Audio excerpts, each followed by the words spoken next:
சமையல ஷில்பா. நேற்று நம்ம 29வது பாடல் பார்த்தோம். சோ எப்படி இது வருதுன்னு பார்த்தோம். சோ எப்படி தெரிஞ்சுக்குது ஆத்மா நேய பதார்த்தத்தை அதால எப்படி தெரிஞ்சுக்க முடியுது அப்படிங்கிறத பத்தி இப்ப பார்த்துட்டு இருக்கோம். அறிய தகுந்த பொருள்களை எப்படி அது பார்க்குதுன்னு பார்ப்பேன். சோ அதே மாதிரி அறிய தகுந்த பொருள்ல உங்களுக்கு எப்படி ஜீவன் இருக்கு அஜீவன் இருக்கு அதெல்லாமும் பார்த்தோம். அதுல எப்படி அதுக்கு நடக்குது, அதுக்கு ஒரு சக்தி இருக்கு அப்படிங்கிறது பார்க்கணும். நேய பதார்த்தத்திலயும் சக்தி இருக்கு, ஞானத்திலயும் சக்தி இருக்கு. அதனால அந்த சம்பந்தம் ஏற்படுது, அதனால அது அறிஞ்சிக்க முடியுது அப்படிங்கிறதையும் நம்ம பார்த்தோம்.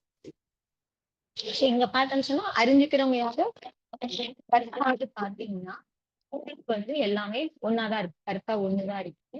ஆனா அது அறியக்கூடிய பதார்த்தம் பாத்தீங்கன்னா அநேகம் இருக்கு அப்படிங்கிற. சோ அது ஜீவனா இருக்கலாம் இல்ல அஜீவனா இருக்கலாம், எது வேணா அது இருக்க முடியும் அப்படின்னு எல்லாமே அதுக்கு அந்த ஞானத்துக்கு. சோ அது எல்லாமே உங்களுக்கு நேய பதார்த்தமா ஆயிடுச்சு அப்படிங்கிற.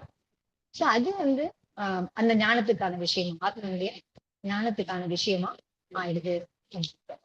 அது கொஞ்ச ஞானமா இருந்தாலும் சரி, அதுல இருந்தாலும் சரி, எப்படியா இருந்தாலும் அது ஞானத்துக்கான விஷயமா ஆயிடுது அப்படின்னு. சோ அதுக்கு ஒரு ஒரு உதாரணம் சொல்றாங்க. இப்ப நம்ம படிக்கணும், நம்ம கிராமர் எல்லாம் படிக்கும் போதெல்லாம் பார்த்திருக்கோம், சப்ஜெக்ட் பார்த்திருக்கோம், ஆப்ஜெக்ட் பார்த்திருக்கோம், வேர்ப் அப்படிங்கறதெல்லாம் கேள்விப்பட்டிருக்கோம் இல்லையா? சோ யார் செய்யறாங்களோ அது கருத்தா இல்ல சப்ஜெக்ட் அப்படின்னு சொல்லி. சோ என்ன இது நடக்குது, விஷயம் என்ன இதுவாயிருக்கோ அது உங்களுக்கு ஆப்ஜெக்டா உங்களுக்கு இருக்கு. சோ அந்த சப்ஜெக்ட் எது மூலியமா ஒரு நிகழ்வு நடந்து அந்த ஆப்ஜெக்ட் இது தெரியுது வந்து.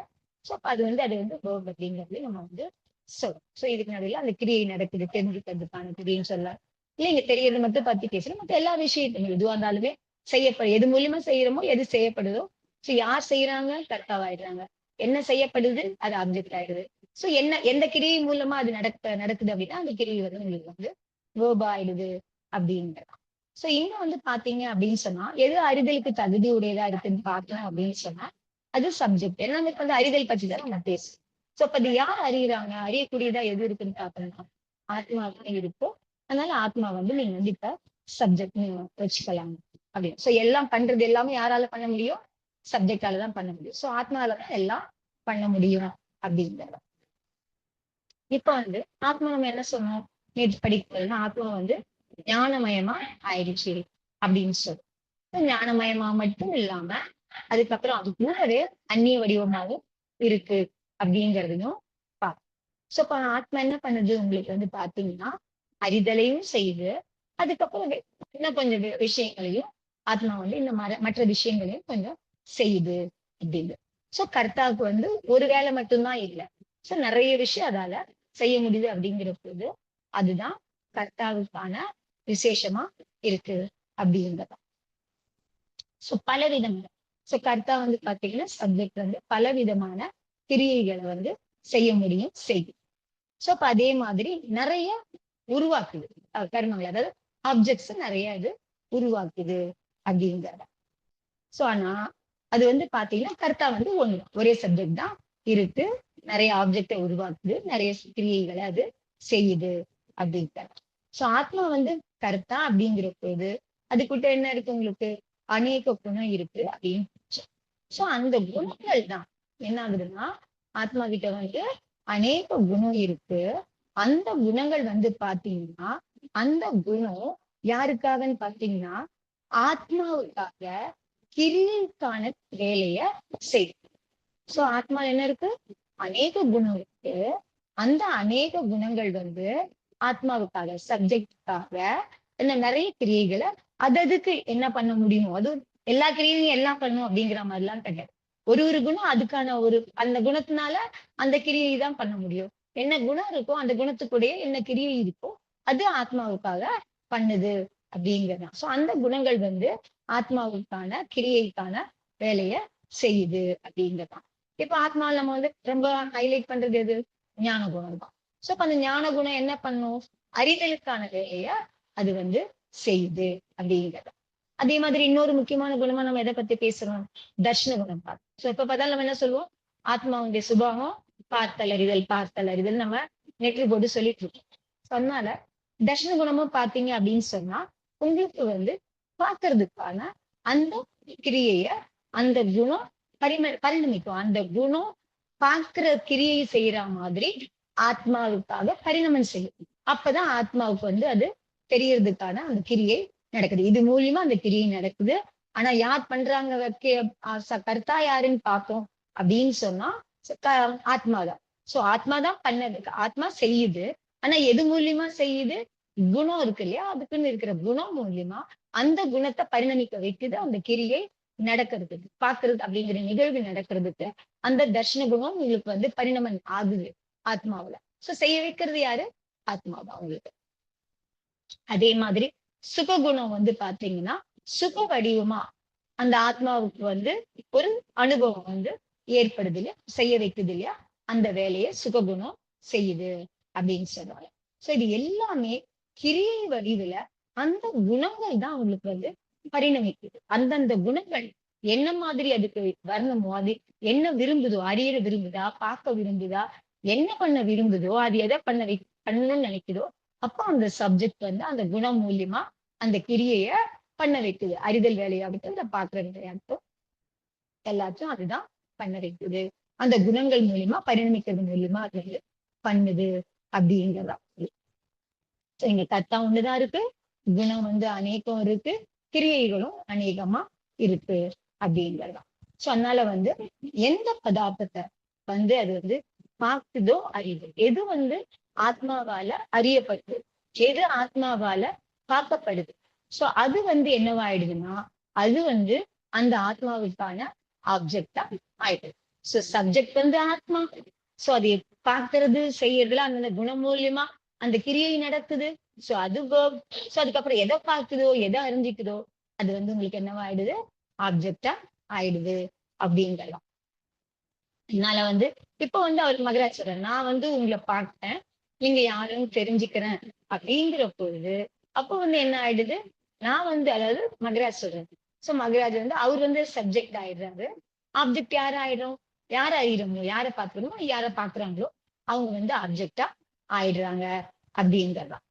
சோ அதே மாதிரிதான் உங்களுக்கு அவங்களுக்கும் நம்ம எதிராளியும் மகராஜ பார்க்கும்போது அவங்க வந்து சப்ஜெக்ட் ஆயிடுவாங்க. பாக்குற மகராஜ் வந்து ஆப்ஜெக்ட் அதுக்கு ஆயிடுவாங்க அப்படிங்க. ஆனா அந்த அறிதல் அப்படிங்கிற அந்த நிகழ்வு வந்து பாத்தீங்கன்னா அந்த கிரியை வந்து உங்களுக்கு வேர்பா ஆயிடுது அப்படிங்கிறதா. சோ இப்படிதான் வந்து உங்களுக்கு விஷயம் வந்து உங்களுக்கு எப்படி கோஆர்டினேட் ஆகி ஒரு விஷயம் நடக்குது, ஆத்மா வந்து எப்படி நடத்திக்குது அப்படிங்கிறத நம்ம தினப்படி பண்றோம் இந்த வேலைகள்லாம். பட் ஆக்சுவலா இந்த வேலைகள்லாம் வந்து எது மூலியமா, யார் மூலியமா, எப்படி வந்து அதெல்லாம் நடக்குது அப்படிங்கறதா இதுல வந்து இங்க பேசுறது பத்தி இங்க பேசுறோம். சோ அதே மாதிரி வந்து பாத்தீங்கன்னா அதுக்கப்புறம் ஞானி பத்தி தான் பேசுறாங்க. சோ அதனால வந்து ஆப்ஜெக்ட் தான் வந்து எது அறியப்படுறப்ப நேய பதார்த்தம் அது வந்து ஆப்ஜெக்ட் அப்படிங்கிறது அதை வந்து நம்ம வந்து அறியணும். சோ அப்ப அது வந்து நம்முடைய ஞானத்துக்கான விஷயமா ஆயிடுச்சு. சோ அப்ப எதெல்லாம் வந்து நம்ம ஞானத்துக்கான விஷயமா இருக்கு அது எல்லாமே உங்களுக்கு வந்து நேயமா ஆயிடும். இந்த பதார்த்தம் எல்லாம் உங்களுக்கு வந்து நேய பதார்த்தமா ஆயிடும். சோ அப்ப அந்த நேய பதார்த்தம் வந்து அந்த ஞானி ஆத்மாவுக்கு வந்து பாத்தீங்க அப்படின்னு சொன்னா அது வந்து ஆப்ஜெக்டா ஆயிடுது அப்படிங்கிறதா. தன்னால வந்து எந்த ஆத்மாவுக்கு வந்து அறிதல்ல வந்து பதார்த்தம் வருதோ அது வந்து நேயபுத் பதார்த்தம் அப்படின்னு சொல்லலாம். சோ எது ஆத்மாவுக்கு அறியப்படும் பொருளா அதனுடைய ஞானத்துக்கு வருதோ அதை நம்ம என்னன்னு சொல்லலாம்? நேய பதார்த்தம் அப்படின்னு சொல்லலாம். சோ அது அறியறது வந்து யாரு? ஆத்மாதான். சோ இப்ப ஆத்மாவை நம்ம என்னன்னு சொல்லலாம்? அறியறவங்களும் ஆத்மான்னு சொல்லலாம். இன்னொரு விதமா அதை பத்தி பேசும்போது அதனுடைய குணம் பத்தி பேசும்போது நம்ம என்ன சொல்லலாம்னா ஆத்மா வந்து ஞான சுபாவியாவும் இருக்கு அப்படின்னு சொல்றாங்க. சோ ஞான சுபாவியா இருக்குன்னு சொல்லுவோம், ஞான வடிவமா இருக்கு அப்படிங்கிறதையும் சொல்லும். சோ யார் அறியுறாங்க? ஆத்மா அறியுது. அந்த ஆத்மா எப்படிப்பட்டதா இருக்கு? ஞான சுபாவியா இருக்கு, ஞான வடிவமா இருக்கு அப்படிங்கிறது. சோ அப்ப அது ஞானமயமா இருக்கிறதுனால சுபாவமே ஞான சுபாவமா இருக்கிறதுனால அப்ப ஆத்மா என்ன ஆயிடுச்சு? ஞானி. ஆத்மா என்னவாயிடுச்சு? ஞானி ஆயிடுச்சு. ஞானம் வந்து அதனுடைய குணமா ஆயிடுச்சு அப்படின்னு. அவ வந்து அதே மாதிரி அந்த நேயம் இருக்கு இல்லையா அது வந்து அது வந்து எல்லா பதார்த்தமும் உங்களுக்கு வந்து நேயமா ஆயிடுச்சு. அதையும் வந்து தெரிஞ்சுக்கணும். ஸோ திருப்பி திருப்பி ரிப்பீட்டடா பண்றாரு, வேற வேற விதமா சொல்றாரு. அது புரியணும் அப்படிங்கிறதுக்கு தான். புரியும்னு நினைக்கிறேன். எளிமையா தான் அவர் விளக்கியிருக்காரு, ஈஸியா புரிஞ்சுக்க முடியும். ஆனா கொஞ்சம் அந்த சப்தத்தை வந்து கிளியரா கேட்டுக்கோங்க, அவ்வளவுதான். என்ன சப்தம் சொல்றோம், அது என்ன மீன் பண்ணுது அப்படிங்கறது. ஓகே. சோ அதனால வந்து எது வந்து ஆத்மா வந்து ஞானத்தை எந்த ஆத்மா வந்து உங்களுக்கு வந்து ஞானத்தை வந்து தரிச்சிருக்கோ, இல்ல எந்த ஆத்மால வந்து ஞானம் இருக்குதோ அந்த ஆத்மாவை நம்ம என்னன்னு சொல்லலாம், ஞானின்னு சொல்லலாம் அப்படின்னு சொல்றாங்க. அப்போ வந்து ஆத்மா என்னவாயிடுச்சு, அப்போ ஞானின்னு சொல்றதுனால அது அறிபவனா நியாயக் அப்படிங்கிற மாதிரி அது ஆயிடுச்சு அப்படிங்கிறதா. சோ அப்ப அதனால என்ன அப்படின்னு சொன்னா, யார் வந்து வெறும் நியாயக்குன்னா என்ன உங்களுக்கு, இப்ப அறிதல் மட்டும்தான் என்ன பண்ணுவது, ஜான்னே வாலா வெறும் அறியறது மட்டும்தான் செய்யும். அதை தாண்டி அந்த ஆத்மா வந்து எதுவுமே பண்ணாது. சோ ஆத்மா என்ன பண்ணும், வெறும் அறிதல் மட்டும்தான் அங்க வந்து நடக்குது. இங்க அதாவது சுத்த ஆத்மா பத்தி பேசும்போது சொல்றாங்க. சோ கேவல் ஞானத்தை மட்டும்தான், அதால அறியறது மட்டும்தான் அது வந்து செய்யுது அப்படிங்கிறது சொல்லு. சோ அப்ப வந்து அதே மாதிரி நேயம் என்ன ஆயிடுச்சு அப்படின்னு பாத்தீங்கன்னா, எதெல்லாம் அதோடைய ஞானத்துல வருதோ அது எல்லாமே நேயமா ஆயிடுது அப்படிங்கறதான். சோ நேயத்துக்கு வர்றது, அது அறியறது, ரெண்டும் செய்யறது ஆத்மா.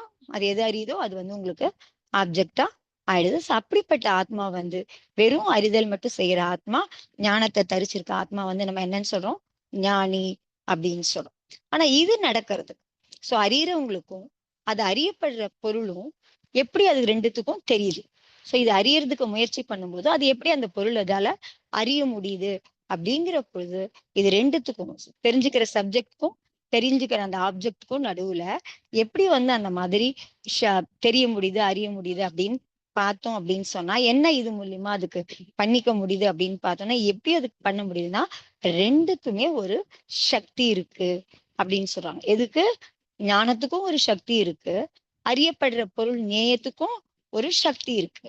சோ அந்த சக்தி காரணமா தான் ஆத்மாவால நேய பதார்த்தத்தை அறிய முடியுது அப்படிங்க. சோ அறிய முடியுதுன்னா அது ரெண்டுத்துக்கும் ஒரு சம்பந்தம், தொடர்பு ஏற்படுது. சோ தொடர்பு ஏற்பட்டாதான் உங்களுக்கு அறிய முடியும். ரெண்டுமே தொடர்பு இல்லைன்னு சொன்னா உங்களால அதை அறிஞ்சிக்க முடியும். சோ அப்ப அது என்ன ஆகுது, அது ரெண்டுத்துக்கும் நடுவுல, ஞானத்துக்கும் நேயத்துக்கும் நடுவுல சம்பந்தம் ஏற்படுது. ஞானி சொல்லலாம், இல்ல ஞானம் யார்கிட்ட இருந்தாலும். சோ ஞானிக்கும் நேயத்துக்கும் நடுவுல சம்பந்தம், நேயக்கும் நியாயக்கனும் சொல்லலாம் அப்படின்னு சொல்லலாம், இல்ல ஞானி சொல்றாங்க ஞானமயமா இருக்கிறதுனால. சோ அறிபவன் அப்படின்னு சொல்றது நம்ம நிறைய இடத்துல நம்ம படிச்சிருக்கோம், இதுல கூட நியாயக் அப்படின்னு சொல்லலாம். அப்ப நேயத்துக்கும் நியாயத்துக்கும் உண்டான சம்பந்தம் அப்படின்னு சொல்லலாம். சோ இதுகிட்ட இருக்க சக்தி, சோ நேயத்துக்கும் நியாயக்குக்கும் ரெண்டு பேருக்கும் தனித்தனி சக்தி இருக்கு. அது காரணமா அறிய முடியுது. அப்போ அதுக்கு ரெண்டு பேருக்கும் அது வந்து சம்பந்தம், அது ரெண்டு பேருக்குமான சம்பந்தம், தொடர்பு அப்படின்னு சொல்லலாம் அப்படின்னு சொல்றாரு. சோ எவ்வளவு பொருள் நீங்க வந்து அறியறீங்களோ அது எல்லாமே உங்களுக்கு நேய பதார்த்தமா இருக்கு. நீங்க எதெல்லாம் அறியறீங்களோ, பாக்குறீங்களோ, அறியறீங்களோ அது எல்லாமே உங்களுக்கு என்னவாயிடுது, உங்களுக்கு நேய பொருள் ஆயிடுது. அப்போ உங்களுக்கு வந்து நேய நியாய சம்பந்தம் ஏற்படுது அப்படின்னு சொல்லலாம் அப்படின்னு சொல்றோம். உங்களுக்கும் அந்த சம்பந்தம் ஏற்பட்டிருக்கு, அதுதான் பார்க்க முடியுது, அறிய முடியுது அப்படிங்கிறது. அதை வந்து என்ன சொல்லலாம்னு சொல்றாங்க, நேய நியாய சம்பந்தம் அப்படின்னு சொல்றாங்க. இது புறப்பொருள் மட்டும்தான் அறியறதுன்னு இல்ல, கண்ணா அறியுது அப்படின்னா கூட ஒரு ஆத்மா நம்ம வந்து பகவான் எல்லாம் ஆனதுக்கு அப்புறம் பாத்தீங்கன்னா அது வந்து என்ன பண்ணுது அப்படின்னு சொன்னா, தனக்குள்ள ஆத்மா தான் தன்னையே அறியுது, தனக்குள்ள மூழ்கி இருக்கிறது அப்படிங்கிறத சுபாவத்துல இருக்கு அப்படிங்கறதெல்லாம் பார்க்கும். சோ ஸ்வயமா கூட அது அறிஞ்சுது அப்படின்னா கூட ஸ்வயமே அதுக்கு வந்து என்னவாயிடுது, நேய பதார்த்தமா ஆயிடுது. ஏன்னா பாக்குறது யாரு, ஆத்மா. எதை பாக்குது, ஆத்மாவை பாக்குது. சோ கர்த்தாவும் ஆத்மா, இதுவும் உங்களுக்கு கர்ம, அதாவது சப்ஜெக்டும் ஆத்மா, ஆப்ஜெக்டும் அதுல ஆத்மாவா இருக்க முடியும். அங்கேயும் உங்களுக்கு வந்து அதே மாதிரி சம்பந்தம் இருக்கு, நேய நியாய சம்பந்தம் அங்கேயும் ஏற்படுது அப்படின்னு எடுத்துக்கலாம். ஆனா இங்க வந்து பாத்தீங்கன்னா சுயம் பத்தி பேசல. இந்த காத்தை பத்தி பார்க்கும்போது இங்க அதை பத்தி ஆச்சாரியர் விளக்குறதுக்கு வரல அப்படின்னு சொல்றாரு. ஏன்னு சொன்னா அந்த சம்பந்தம், நேய நியாய சம்பந்தத்து சர்ச்சா வந்து சுயம் பத்தின சர்ச்சா இங்க இல்ல. ஏன்னு சொன்னா நம்ம எதை பத்தி பேசுறோம், முன்காத்தையில என்ன பார்த்தோம், பகவான் வந்து சர்வகத ஆத்மாவை வந்து நம்ம என்னன்னு சொன்னோம், சர்வகத அப்படின்னு சொன்னோம். எல்லாத்தையும் சர்வ வியாபின்னு சொன்னோம். சோ எல்லாத்தையும் அறியறதுனால தான் அது சர்வகத சர்வ வியாபி அப்படின்னு சொல்லும். சோ அதை சித்தி பண்றதுக்கு தான் இங்க வந்து உங்களுக்கு வந்து இந்த நேய நியாய சம்பந்தம் சொல்லப்படுது. சோ எதெல்லாம் அறியுதோ எல்லாமே அதனுடைய ஞானத்துக்கு வந்துருது அப்படிங்கிற போது அதை ஒட்டிதான் இங்க நேய நியாய சம்பந்தம் அறியும் போது அதுக்கு இந்த சம்பந்தம் இருக்கு அப்படிங்கிறதையும் சொல்றாங்க. சோ இதுல வந்து பாத்தீங்கன்னா இந்த அந்த தன்மை இல்லையா, எல்லாத்தையும் அறியும் தன்மை இருக்கும் அப்படிங்கிற பொழுது அதை கூட உங்களுக்கு வந்து நீங்க வந்து பாத்தீங்கன்னா அதுலயே ஆச்சாரியரே சொன்னார்ல ஒரு உதாரணம் மூலியமா எப்படி வந்து பகவான் சர்வகதா எல்லாத்தையுமே சர்வ வியாபியா எல்லாத்தையுமே அறியறவரா இருக்காரு அப்படிங்கிறதுக்கு ஒரு உதாரணமும் சொன்னாங்க. சோ அதுல என்ன சொன்னாங்க அவங்க அப்படி பார்த்தோம் அப்படின்னு சொன்னா, ரூபி பதார்த்தம் எதுக்கெல்லாம் வந்து உருவம் இருக்கோ அது வந்து எது மூலியமா தெரிஞ்சுக்க முடியும், அதாவது கண்கள் மூலியமா இல்லையா. சோ அதனால தன் கண்கள் மூலியமா தான் உங்களுக்கு வந்து ரூபி பதார்த்தத்தை தெரிஞ்சுக்க முடியுது அப்படிங்கிறத ஒரு உதாரணமா சொன்னார். கண்ணுக்கான விஷயமா அது இருக்கு அப்படிங்கிறது. சோ கண்ணுக்கான வேலை என்ன பார்த்தோம் அப்படின்னு பார்த்தோம்னா, அது வந்து உங்களுக்கு வந்து என்ன பண்ணுது, உருவமுடைய பொருள்களை கிரகிச்சுக்குது. அதுக்கு தெரிஞ்சுக்க முடியுது, கண்ணுக்கு தெரிஞ்சுக்க முடியுது. உருவ வடிவம் எதுக்கெல்லாம் உருவம் இருக்கோ அதெல்லாம் வந்து கண்களால அறிய முடியுது, அது கிரகிச்சுக்க முடியுது அப்படிங்கிறதா. சோ அப்ப அது கிரகிச்சுக்கும் போது அப்படி கிரகிக்குது அப்படின்னு சொன்னா உருவ வடிவ பொருளை கண் வந்து கிரகிச்சுக்குது அப்படின்னு சொன்னோம்னா அந்த பொருளையே வந்து கண் கிரகிச்சுக்குதா அப்படிங்கிறது இல்ல. இல்ல கண்ணு வந்து அந்த பதார்த்தத்துக்குள்ள பிரவேசம் பண்ணிடுச்சா, பதார்த்தம் கண்ணுக்குள்ள பிரவேசம் பண்ணிருக்கா, இல்ல கண் பதார்த்தத்துல பிரவேசமாயிருக்கா, ரெண்டுமே அங்க வந்து நடக்கல. கண்ணு அதனுடைய இடத்துல இருக்கு, பதார்த்தம் அது ஒரு இடத்துல அதனுடைய இடத்துல அதனுடைய ஸ்தானத்துல இருக்கு. ஆனாலும் என்ன நடக்குது அங்க உங்களுக்கு, நேய நியாய சம்பந்தம் இருக்கு, அதால அறிய முடிஞ்சது, கண்களால உருவப் பொருளை அதால கிரகிச்சுக்க முடியுது அப்படிங்கறதான். கண்கள் மூலியமா அது அந்த பதார்த்தத்தை தெரிஞ்சுக்குது, அப்படியே அதை தெரிஞ்சுக்க வருது, பார்க்க முடியுது, அறிஞ்சிக்க முடியுது அப்படிங்கறதான். சோ அதனால எப்படி பண்ணுது அப்படிங்கறதான். சோ ரெண்டுமே ஒண்ணு, இதோட இடத்துக்கு அது போல அதோட இடத்துக்கு இது வரல அப்படிங்கிற பொழுது எப்படி வந்து அதை அறிஞ்சிக்க முடியுது அதால அப்படின்னு பார்த்தோம்னா, பதார்த்தத்துல வந்து பாத்தீங்கன்னா அதுக்கு ஒரு நேய சக்தி இருக்கு, அதாவது ஞானத்துக்கு புலப்படக்கூடிய சக்தி.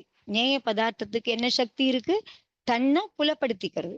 எதுக்கு புலப்படுத்திக்கிறதுக்கு, அறியக்கூடிய ஞானத்தால அறியக்கூடியதா இது தன்னை புலப்படுத்திக்கிற சக்தி எதுகிட்ட இருக்கு, நேய பதார்த்தத்துக்கிட்ட இருக்கு. அந்த மாதிரி ஒரு சக்தி இருக்கு.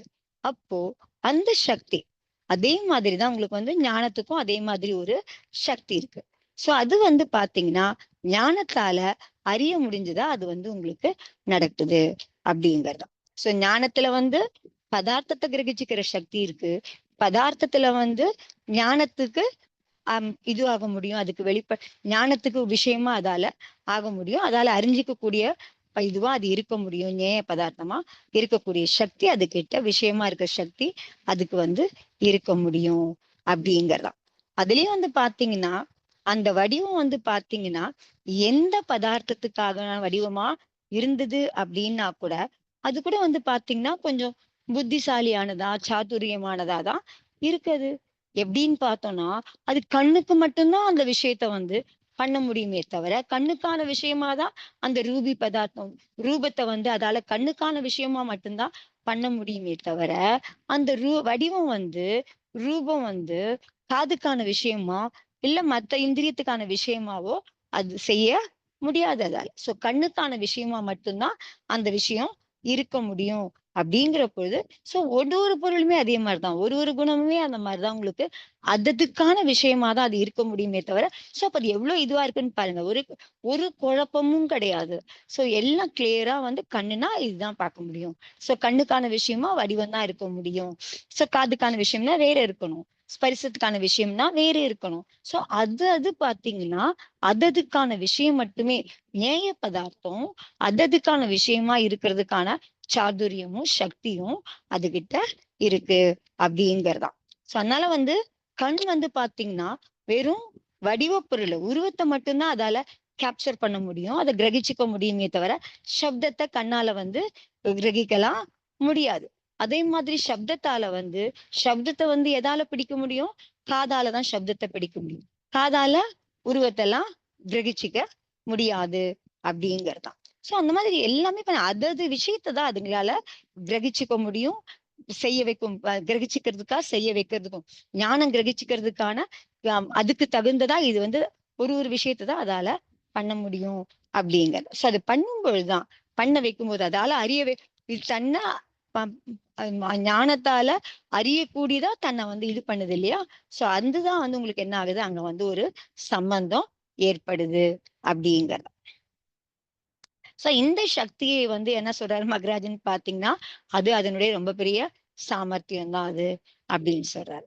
சோ அதேதான் அவங்க வந்து என்ன சொல்றாங்க, அது வந்து ஆஹ் நேய நியாயத்துக்கும் நேயத்துக்கும் இருக்கிற சம்பந்தம் அப்படின்னு சொல்லலாம் அப்படின்னு சொல்றாங்க. அதனால நேயக்கும் சக்தி இருக்கு, அதே மாதிரி ஞானத்திலையும் சக்தி இருக்கு. அது முன்னா இந்த நேய நியாய நேய சம்பந்தம் ஏற்படுது அப்படிங்கிறது. சோ இதுல அப்புறம் அதே ஆச்சாரியர் எதை வச்சு இதை பத்தி பேசுறாரு அப்படிங்கிறது பாத்தீங்க அப்படின்னு சொன்னா, சோ நேயம் வந்து பாத்தீங்கன்னா தன்னுடைய ஆக்காரத்தை, தன்னுடைய உருவத்தை என்ன பண்ணுது அப்படின்னு பார்த்தோம் அப்படின்னா, ஞானத்துக்கு அனுப்பி வைக்குது. தன்னுடைய உருவத்தை எங்க அது அனுப்புது? வெறும் ஆக்காரத்தை மட்டும், அந்த பொருள் என்னமோ அங்கேயேதான் இருக்கு, அந்த ஆக்காரம் மட்டும் அந்த நாயக்கோட ஞானத்துல வந்து விழுது, அதுல வந்து போட்டுடுது. சோ அதுல விழுதுன்னு சொல்லலாம், இல்ல அங்க வந்து போயிடுது அப்படிங்கிற மாதிரியும் எடுத்துக்கலாம். அப்போ உடனே ஞானம் வந்து என்ன பண்ணுது, அந்த வடிவத்தை கிரகிச்சுக்குது அப்படிங்கிறாங்க. சோ அப்ப வந்து நேயமும் இடத்தை விட்டு நகரல, நியாயக்கும் இடத்தை விட்டு நகரல. நேயத்தோட அந்த ஆக்காரம் மட்டும், அந்த வடிவம் மட்டும்தான் கண்களுக்கான ஞானத்துல படுது அப்படிங்கிறது. சோ அதனால அது ரெண்டு வேற வேறமா இருந்தது அப்படின்னா கூட ரெண்டுத்துக்கும் வேற வேற லட்சணம். நேயத்துக்கும் வேற லட்சணம், நியாயத்துக்கும் வேற லட்சணம். ரெண்டும் அதது இடத்த விட்டும் போகல, ரெண்டு தனித்தனியாதான் இருக்கு. சோ ஞானத்தோட லட்சணம் அறியறதா இருக்கு, நேயத்தோட லட்சணம் அறியக்கூடியவங்களுடைய ஞானத்துல தெரியறதா இருக்கு. சோ அதுதான் ரெண்டுத்துக்குமான இதுவா இருக்கு. சோ அதனால இது புரிய வைக்கிறதுக்கு. சோ எதுவும் இதுக்குள்ள எதுவும் போகல, ஆனாலும் அறியுது, சக்தி இருக்கு அப்படிங்கிறதுக்கும் இதை புரிய வைக்கிறதுக்கு தான் ஆச்சாரியர் என்ன சொல்றாரு அப்படின்னு பார்த்தோம்னா, எப்படி கண்கள் மூலியமா தான் அவர் வந்து சொல்றாரு. சோ பொருள் வந்து கண்ணுக்குள்ள பிரவேசம் பண்ணல, கண்ணும் பொருளுக்குள்ள பிரவேசம் பண்ணல, ஆனா ஒண்ணு இன்னொன்னுத்துக்கான விஷயமா ஆயிடுது அப்படிங்கறதுதான். சோ இருந்தாலும் ரெண்டுத்துக்குமான சம்பந்தம் ஏற்படுது, ஒண்ணு இன்னொன்னுத்துக்கான விஷயமா ஆயிடுது அப்படிங்கறதுதான்.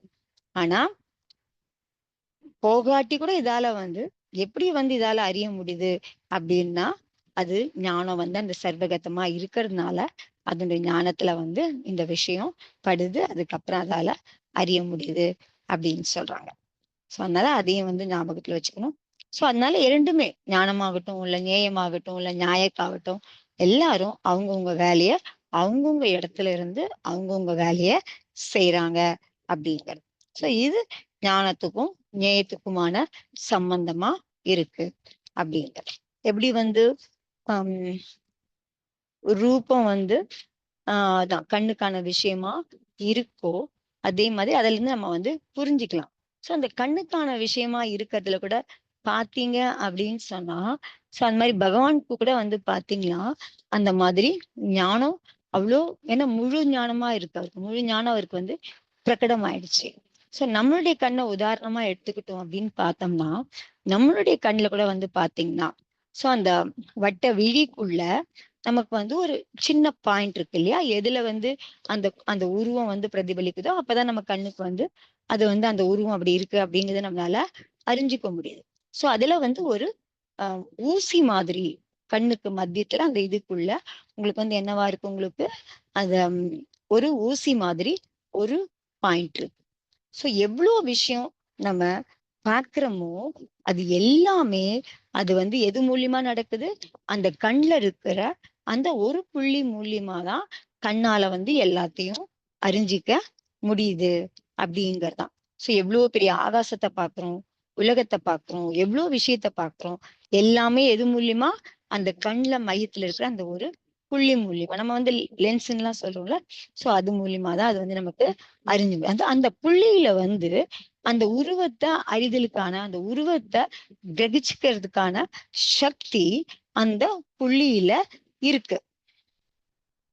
ஒருவேளை சோ அந்த புள்ளிக்கு மேல ஒரு ஒரு சின்ன நம்ம வச்சுட்டோம் அப்படின்னு சொன்னா அந்த கண்ணுக்கு மேல ஒரு கடுகு மாதிரி ஒரு சின்ன பொருளை வந்து நம்ம கண்ணுக்கு மேல வச்சோம் அப்படின்னு சொன்னா அப்ப என்ன ஆகும் உங்களுக்கு? எதுவுமே கண்ணால பார்க்க முடியாது. அது பாக்குறதுங்கிறது அப்ப கண்டிப்பா உங்களுக்கு வந்து இல்ல முடியாமதான் போயிடும். அப்போ வந்து இப்ப வந்து மொத்த விஷயத்தையும் பாக்குது, உலகம் முழுக்க பாக்குது கண் மூலியமா. ஆனா அதுக்கு மேல ஒரு சின்ன ஆவரணம் வந்துருச்சுன்னு சொன்னா, மறைப்பு வந்தது அப்படின்னு சொன்னா, அப்ப அதால வந்து பார்க்க முடியாம போயிடுது. ஒரு சின்ன புள்ளிக்கு இவ்ளோ சக்தி இருக்கு. அந்த சக்தி மூலியமா நம்ம வந்து முழு உலகத்தையும் நம்மளால வந்து பார்க்க முடியுது. அப்போ வந்து பாத்தீங்கன்னா அதுல ஏதாவது ஒரு சின்ன ஆவரணம் வந்ததுன்னா அப்ப வந்து உங்களுக்கு வந்து அந்த ஆத்மாவுடைய ஞானம் அங்க வந்து செயல்பட முடியாம ஆயிடுது. அதுக்கான சக்தி இல்லை. ஏன்னா அது மறைச்சிருது. அந்த நேய பொருளுக்கு காமிச்சு கொடுக்கக்கூடிய அந்த நேயப்புல அந்த இதுல வந்து சக்தி ஆவரணம் வந்ததுனால ஆத்மாவுடைய ஞானம் இருக்கு இல்லையா, அது மேல ஆவரம் வந்ததுனால அப்ப அதுக்கு அந்த சக்தி இல்லாம போயிடுது. அறிஞ்சுக்கிறதுக்கான சக்தி இல்லாம போயிடுது. சோ அப்ப அது ரெண்டுத்துக்கும் அதுக்கும் சக்தி இருக்கணும், இதுக்கும் சக்தி இருக்கணும். மறைப்பு இல்லாம இருந்தது அப்படின்னாதான் அங்க உங்களால அந்த அறிதலை அந்த உருவத்தை உங்களால கிரகிச்சுக்க முடியுது அப்படிங்கறதுதான்.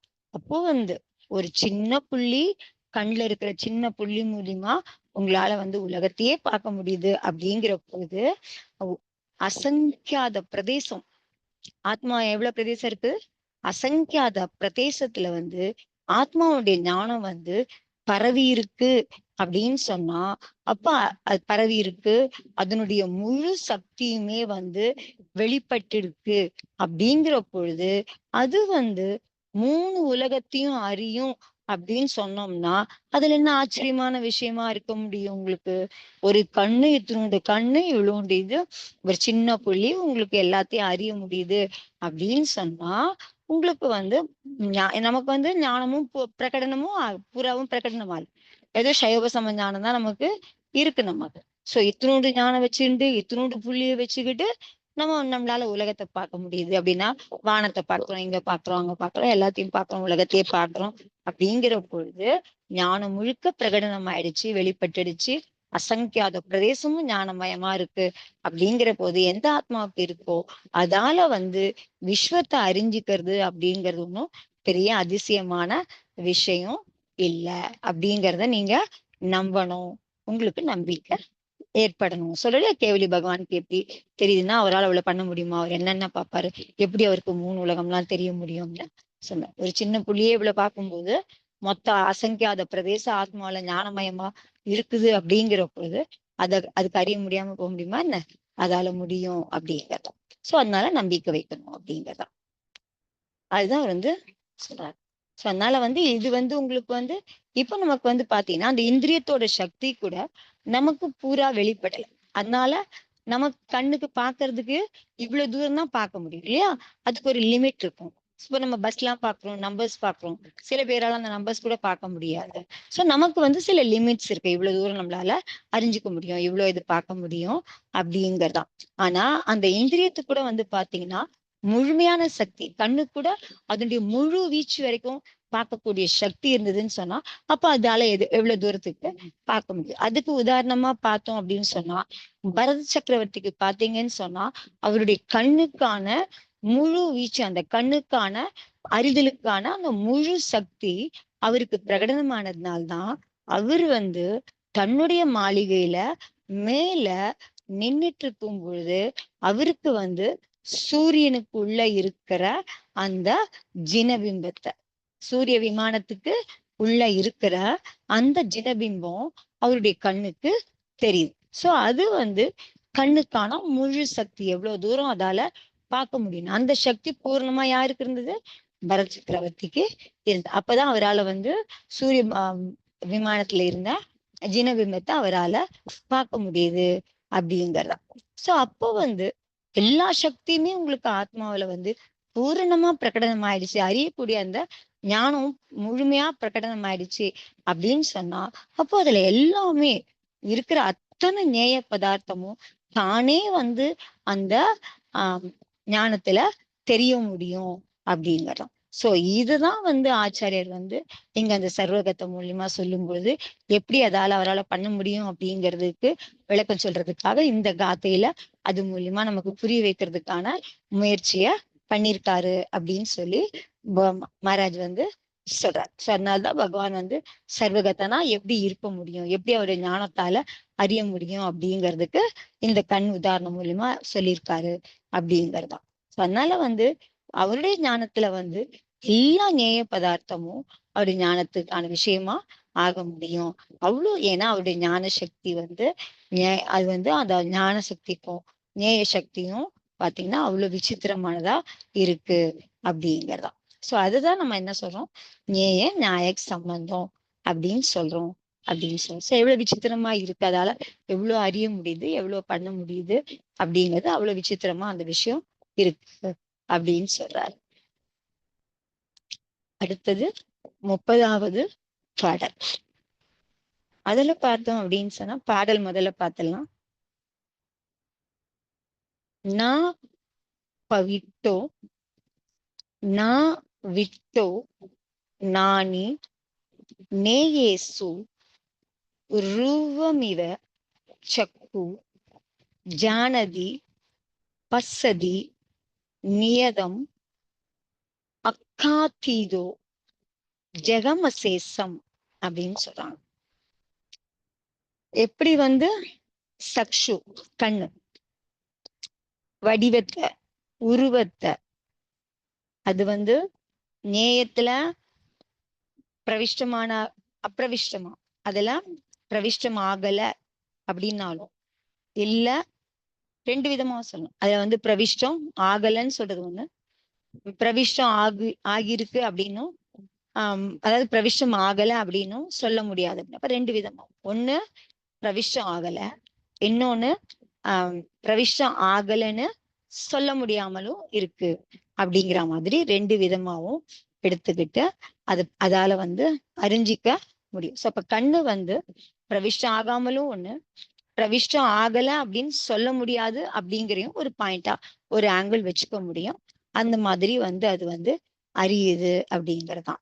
சோ அதே மாதிரி ஆத்மா வந்து பாத்தீங்கன்னா இந்திரியா அது சொல்லலாம். பின்ன நம்ம இத்தனை நாளைக்கு நம்ம என்ன பண்ணோம், எல்லாம் நிச்சயத்துல படிச்சிட்டு இருந்தோம், அதனால பிரவிஷ்டம் ஆகல அப்படின்னு படிச்சோம். சோ இங்க விளக்கம் கொடுக்கும்போது சொல்றாரு எப்படி வந்து அது பிரவிஷ்டம் ஆகல அப்படிங்கிற மாதிரி சொல்ல முடியாது அப்படிங்கறத பத்தி இங்க பேசுறாங்க. அதை பத்தியும் பார்க்கலாம்.